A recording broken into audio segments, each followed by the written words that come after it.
So we're so glad to be here this afternoon with all of our closest friends here in this building. This is the most room I've had in a talk.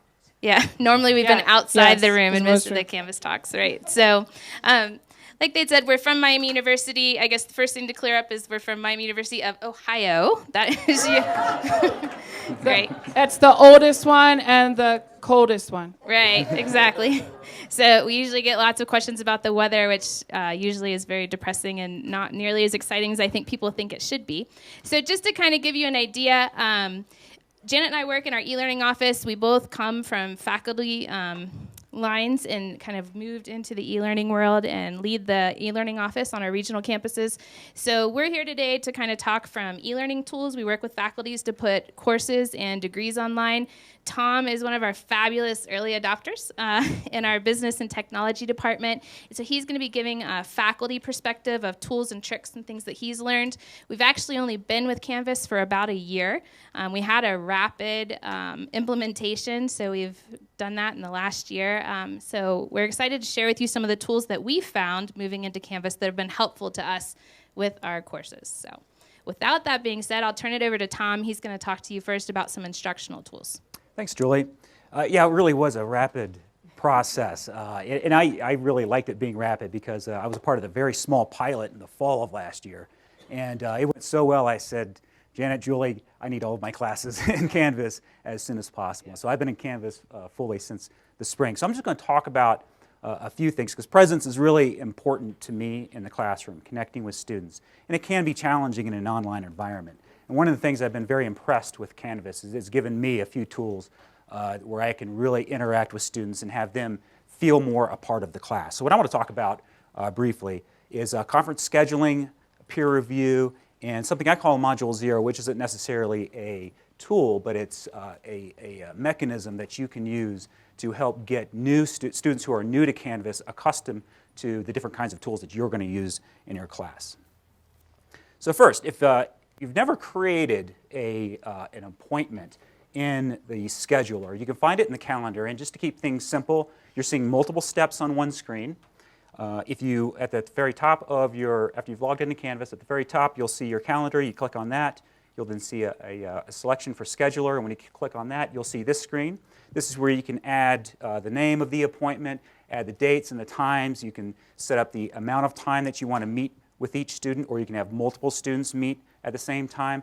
I will say that one thing that I hope does get fixed at some point is after you've created your appointment and you click on Save and Publish and you want to make a change, well, you can only change the name and you can't change the date and the time. And that's something that was like, you're sitting there with the mouse button clicking and it's not doing anything. So that's one thing that I hope does get fixed. Everything else is very rosy from here on out. That's the only thing I would say I wish was a little bit different with that tool. Creating a conference is very simple to do. So on the left-hand side of your screen, as long as you've activated that tool, click on Conferences. And then if you haven't created anything yet, it's going to be a fairly blank screen. And in the upper right-hand corner, you're going to see a button that says Conference. Click on that, and you get this screen where you can create your conference. Now, we're using Big Blue Button to facilitate our conferences. If you haven't used that yet, anybody familiar with WebEx? It's somewhat similar in the kinds of things that you can do with that tool. But the great thing is it's integrated right there within Canvas, so you're not asking your students to jump to some third-party site or website to get involved in class. So you set up the time, whether or not you want to record that session, and then you can click OK, and then it creates that conference. And you're going to do all that ahead of time. When you're ready for the conference, you click on that Conferences button again, and you click on Start. And then here in the larger part of the window, that is what Big Blue Button looks like. And you have the same kinds of features with WebEx where you can share your screen, you can upload a file, and walk through things with students. Where I used this last semester was, I'm a big believer in projects. I don't do too many test and multiple choice things. I really like students to get involved and actually create something. So what I used this, the scheduler and the conferences for, was for the student's final project. They have to create a plan for that project, and 3 or 4 weeks out from the due date of that project, we set up a meeting and we talk about how things are going with the project, where are they with their plan, if they have any questions. And I give a lot of freedom with how the students want to do that with me. They don't have to set up a conference. I had about 50% of the class decide to do that. And also had a mix with how they wanted to interact with me. Some of them wanted to use the webcam, and I could see their face and they saw mine. Some just wanted to talk to me through their microphone. And I had two who just wanted to chat with me. So there's a chat window here. And so they could see my face, and I would talk to them. But they were shy, I guess, or they didn't have the technology, and so they just wanted to chat back with me. And honestly, it was a little bit awkward at first, but we really got into a rhythm. And it was great that if the student didn't have the technology or was shy, we could still have this kind of interactive back and forth in a synchronous manner. So I was really impressed with how I could communicate with my students, and this brought me a lot closer to them. And also was a benefit to them in being able to create the best project they could. Something else that my students absolutely loved is the peer review tool. After you create an assignment, or when you're in the process of creating an assignment, you scroll down through all the different features that you have. You get a little bit past halfway down and you'll see this. And this is where you can create a peer review. And you can have Canvas automatically assign peer reviews, or if you want to manually assign peer reviews, you can do that. And what I did was, similar to how I used conference scheduling and the big blue button, is I used a project plan that the students had to put together, and using peer review for them to review each other's plans. Okay, and there was a small grade that was attached to this project plan, so they had to put some effort into it. And there was a small grade attached to them actually completing at least 2 peer reviews. And so what I did, you can see on the right-hand side, for automatically assigning reviews after the due date for turning in the project plan had passed, I told Canvas I wanted 2 reviews per user. I clicked Assign Peer Reviews, and it automatically randomized the assignments and assigned them to all my students in the class. Of course, I blurred out their names, as you can see, but pretty easy to see here that of the 3 students that appear on screen, 2 of them completed all their peer reviews, right? 1 of them did not. So first step is, okay, I'm going to email that student. Are you going to do your peer reviews? We're past the due date. You need to catch up on that. It's not fair to these other students because they're relying on the feedback from their peers to improve their own projects. And in this case, I do not think I was able to contact that particular student. So what Canvas allows you to do, is then to manually assign those that were not completed to other students. And so you can still make sure that everybody does get a review. Was there a question? Yeah, I just had a question. If you choose the automatic review, will it only assign to students who have submitted and not to those who have not submitted their own work? So the question was, is that if you assign a peer review, to use the automatic feature, does it automatically only select people that have submitted a peer review and not to people that have not submitted yet? Correct? Okay. Correct me if I'm wrong. I believe that it didn't, and then I had to go back into the late assignments and do some things manually. Is that correct?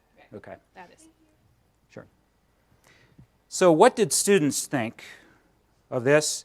I conducted a survey, asked them a few questions. These are 2 things that really popped out to me. The peer review helped build a greater sense of community in this class. 76% agreed or strongly agreed with that.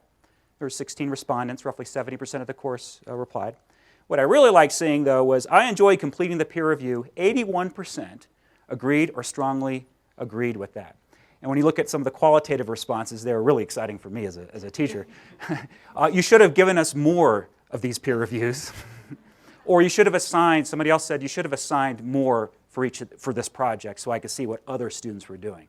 So not only is it good for students to be giving other students feedback, but they're also able to see, okay, what are these other students doing for this project? I mean, I give them examples, but they still kind of lack some of the confidence when they're not able to communicate with fellow students. The kinds of things that would come up in a face-to-face classroom where they could turn to somebody and say, hey, what are you doing for that project?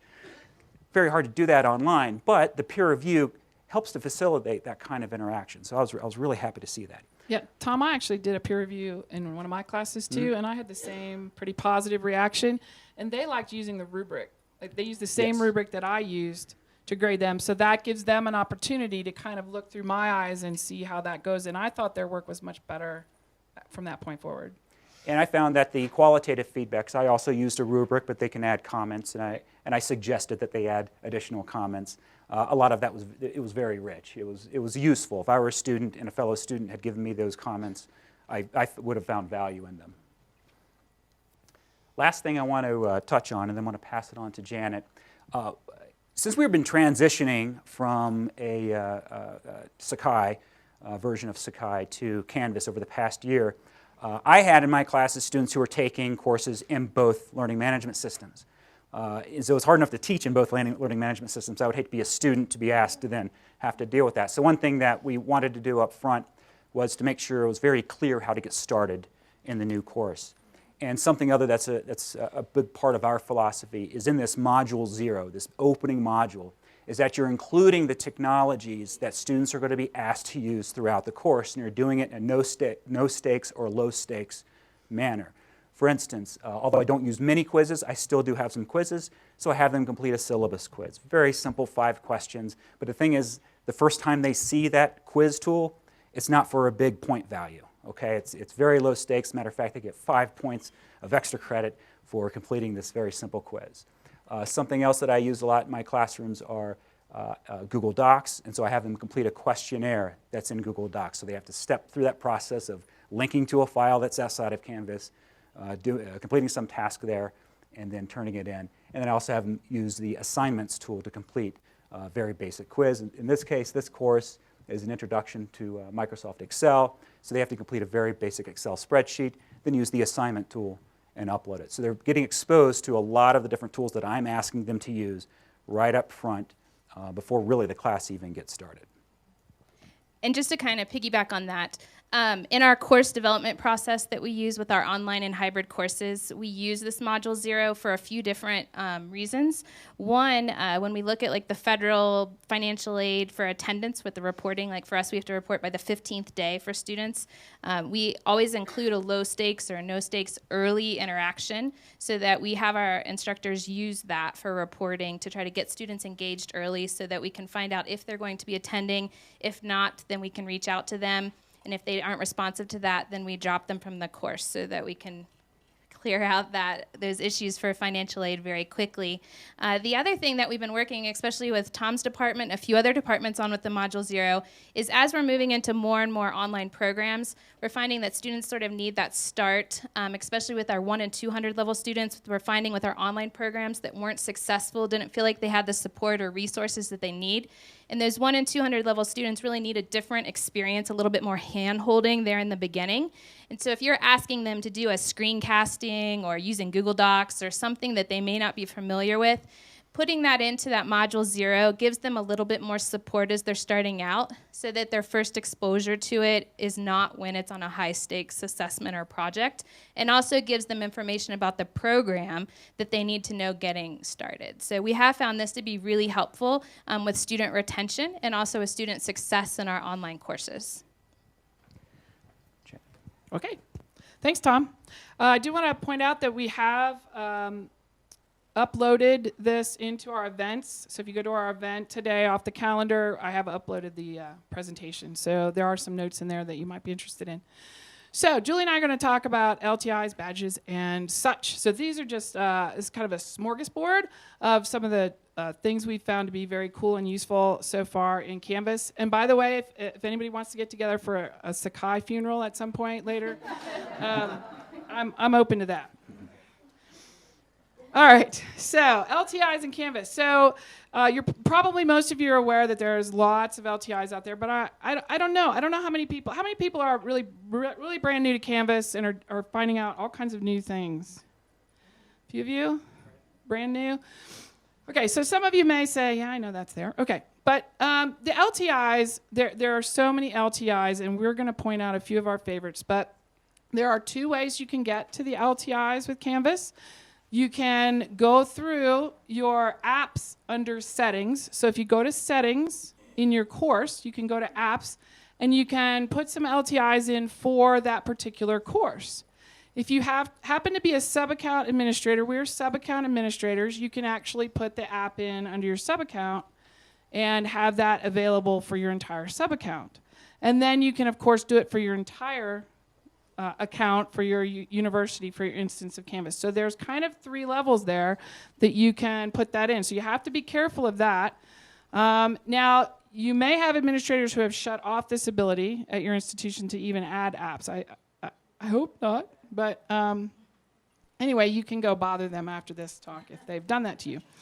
And there's also what's called a whitelist. So your administrator of your Canvas account may have a whitelist, and what that is the LTIs that they've made available here in your apps under this tab in settings. Those are what are available and they've kind of vetted, or that for some reason they've taken some off, and we've done that at our institution.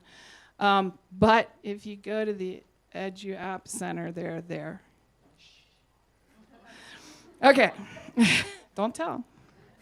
All right, so let's look at some of our favorites that we like, and there's a lot of these that are free. We try to look for the free ones, but anyway. So these are some we're going to talk about, the badges, public resources. For those of you, I'm physics, so math and physics people, I had to put Graph Builder in here. The redirect tool, and then VoiceThread. So we're not going to have a lot of time to talk about VoiceThread, but if you are already using VoiceThread, that's not free. But if you're already using VoiceThread, there's a great LTI for that. So look at that and see if that can work with you and your, either if you have a school account or if you just have an individual classroom account, you can use VoiceThread. We like VoiceThread very much. Okay, so I'm going to talk about badges. This is Canva badges that we've started exploring. There's lots of talks here about badging. So many of you have probably already gone to that. I'm just going to touch on it briefly. So we're going to use badges we're already using it on our professional development for our faculty and staff. They seem to like that. I got an email from a faculty member that said, "Thanks for the badge." Sure, no problem. I actually took, if you get an opportunity to take the Canvas badges course, how many of you have done that? Anybody? It's in the Instructure, from Instructure. The Canvas Network, it's the other website. If you go to the Canvas Network where they show the upcoming courses, there's some online courses that are free, and some are by Canvas and some are by other institutions that host them. Yeah, so Julie and I take a lot of those classes, but we usually just go in and borrow material. So I went into the badges course, and I was working on it at work. And she came by and said, "Are you actually taking that course?" I said, "Well, yeah, because I'm earning badges." So it works. It really does. I did the whole course. So we never do that. But so anyway, so badges can be very enticing. Some of the key things is you can do a badge in a module. So completing a module. You could, in this case, it was completing a course.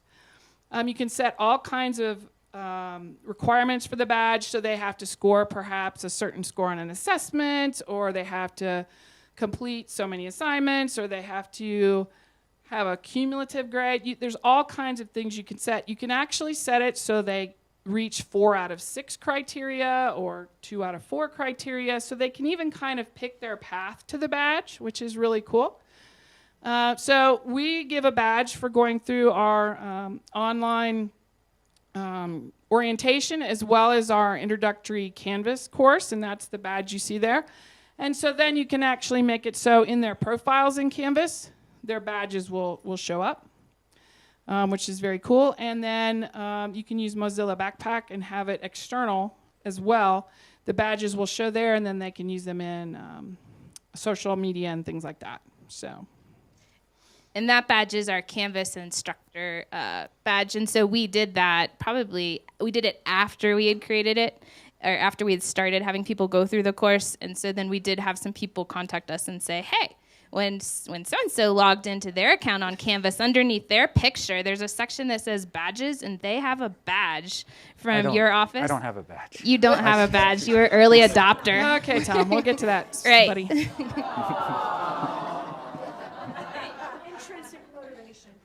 When I get back, I'll award you the badge. So we have had to go back and add badges for people that have already done their work, but they have been interesting for that. So some of our courses that are in sequences, they've talked about using that to display, like in our BTE courses or our CIT courses, if they've demonstrated competency for like HTML, introduction to HTML, if there's an HTML badge, that way the teacher can kind of look through and see the courses of what, if we have all majors or non-majors in the courses to see where they're at, and then we can level the instruction appropriately. So we've been talking about that for different types of skill sets.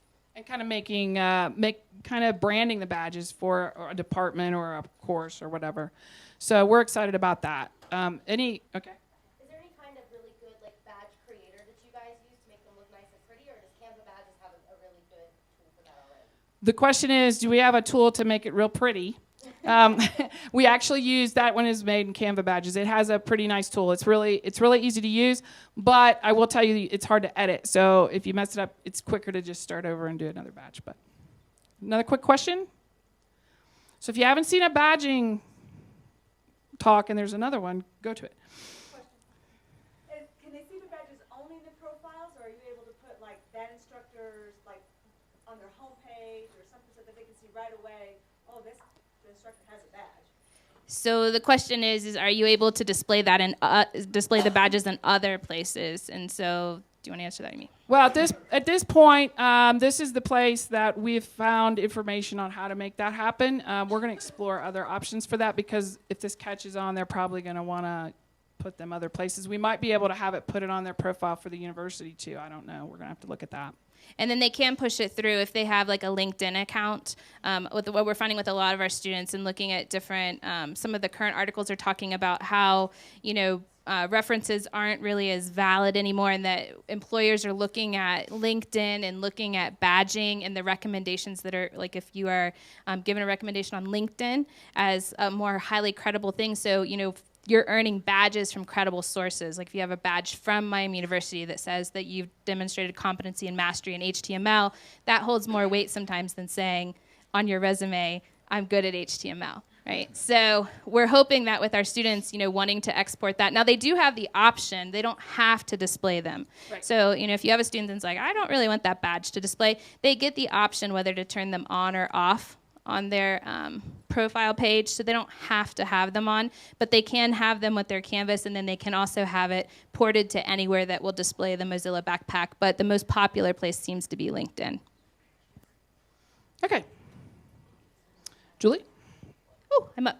So, talking about public resources, I'm sure you, like us, are looking at all different ways to try to pull in and look at these OERs and these LORs and find cool things to pull in. These are some popular LTIs that are on here, and you could install each one of these individually. But if you install the public resources LTI, it comes with all of these as a package. So it's kind of an easy way to do a one-stop shop to get some of the common ones that are popular. So, YouTube, we're all familiar with. That just makes it really easy to pull those in. Khan Academy, I'm hoping everybody's familiar with that, but with the math, with being able to pull those in and put those lessons in. If it's a math course that the teachers created a course, they can be tracked, and then it can differentiate their learning, and the teacher can follow their development of their math skills. And the Vimeo is another video porting one. SchoolTube is just like YouTube, except it's a place where you upload purely educational videos, so it's a place for educator. And the last one is Quizlet. So I'll talk a little bit about Quizlet. Quizlet we've found very popular with our courses. Are people using Quizlet or not using Quizlet? Let me know. All right, some, not all. Okay. So we a lot of times have faculty that ask us, we have things like terminology, definitions, basic concepts, some of the lower level Bloom stuff that we ask our students to memorize or learn, or just memorize dates or just basic concepts. And how can we give them study tools? If I want flashcards or I want something a little bit more engaging than just saying memorize this. So there's a lot of different websites out there for creating flashcards or different types of interactions. Some of them have different games you can play. The downside we usually find to that, though, is that you usually have to enter the data multiple times. And so when we say to the faculty member, hey, your Chapter 1 vocabulary is great. If you want them to have a game, you have to enter it here. If you want to do flashcards, you enter it here. It's not usually a huge selling point with them to increase their workload. So Quizlet's been a great way to bring that in. I'll answer your question just one second. What you do is you enter your data one time and create what they call a study set, and then you or the students can determine how you want to interact with that. There's 6 different ways. They have like a basic flashcard system. They have a couple of games. There's one called like Scatter. You have to try to clear the screen as quickly as possible. It's kind of in a game. There's an actual like true, false, multiple choice that automatically creates questions. And so it lets them choose. So you only enter the data one time, and then you get to, the students can decide how they want to study those basic terms. You can also have your students create study sets that they share, and that's a free tool, so that's a great one. So we had a question right over here on the right. So what's the advantage of using the YouTube video app as opposed to just embedding the video on the page? The question is there an advantage to using the LTI versus embedding it on a page? We actually do it both ways. I've actually noticed in the YouTube LTI, sometimes if I've put up things that I don't want publicly visible, and so I do a only with the link you can see this, then it won't show up in that LTI, so I have to embed. So I don't know that there's a specific advantage or disadvantage, but you can do searches in there, and then once you find the video, boom, it's in there. Faculty find that a little easier sometimes than having to do the embed codes. That would be the advantage I would see. Mm-hmm. I was going to say, it's the faculty find it easier to click YouTube and know the name of the video that they use all the time, and they Right. click it in and they click insert and it's there, and they don't get the embed code there. Right. Right. Exactly. Right. So she is seconding our vote that it avoids the embed code. So, All right, so we're about our 5 minutes. yeah, we're. All right, do you want to talk about this real quick?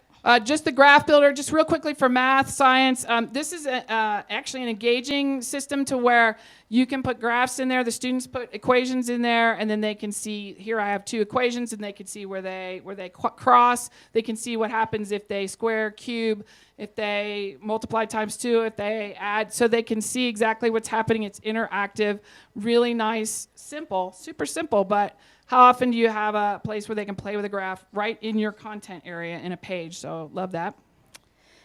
All right, so we'll keep moving. The redirect tool. So this is an interesting one. If you have Canvas admins in the room, they're probably not a huge fan of this one. But as you know, is on the left, the navigation on the left on Canvas is not hugely modifiable, right? Like if you have a link you want to add to the left.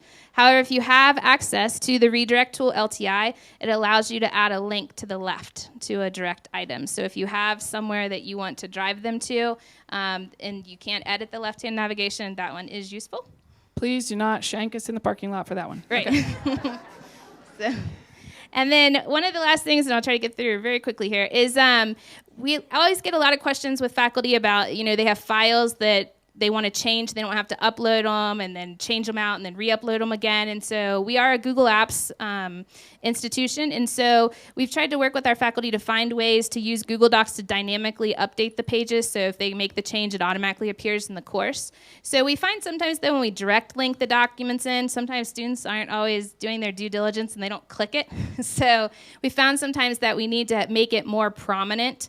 So what we've done with a lot of faculty is show them how to embed the Google document on a page, so it's right there in front of them. If it's a multi-page document, it adds the scroll bars to it. So a lot of our faculty are using this if they still have their print syllabus or for activity directions or those sort of things. When they're clicking next, going through their modules in Canvas, they'll have a page that they embed the Google document on, and then it's right there in the student's face so that they see it, so it's not just a link on a page. You can link it in if you directly link in, like if you're having students work in a document collaboratively, you can still put it up there. As long as it's shared with them, they can access it, or you can link it in on a page in a module. And then the last thing we're going to talk about, which is a huge thing, but we'll just touch on it. I'm sure you, like us, are dealing with lots of accessibility issues and trying to find ways to work with faculty to be able to address them. One of the biggest things that comes to us is captioning of videos and how they can do that quickly. They want to do videos on the fly, not professionally produced ones, but they want to put videos up that they are just, showing and demonstrating basic concepts. So basically what we've been doing, our faculty really like Screencast-O-Matic. You can get a free account with them. You can do up to 15 minutes free videos with them. Even their paid account is ridiculously cheap. It's like $30-something for 3 years. But you can create your own channels with Screencast-O-Matic, and with the Pro account, they do have some pretty robust editing tools. At the end of doing your video, though, you have the option. You can either publish to Screencast-O-Matic, you can download a movie file, or you can publish to YouTube.